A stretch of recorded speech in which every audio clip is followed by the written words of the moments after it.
Hello everyone, and welcome back to another video. Today, I'll guide you through the simple process of signing up for an eToro account. Let's get started.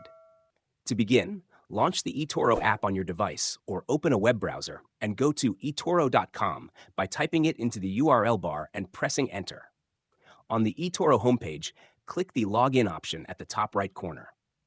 When the login page appears, scroll down and select the Sign Up link. You'll see options to sign up using your Facebook or Google account, or you can manually create an account.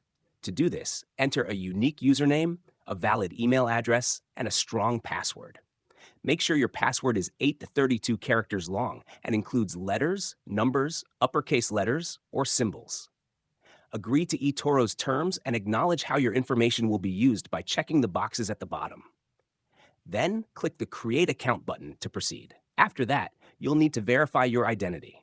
Provide your name, gender, and date of birth, ensuring they match your ID or passport. Upload a valid identity document for verification. Once verified, your eToro account will be ready to use.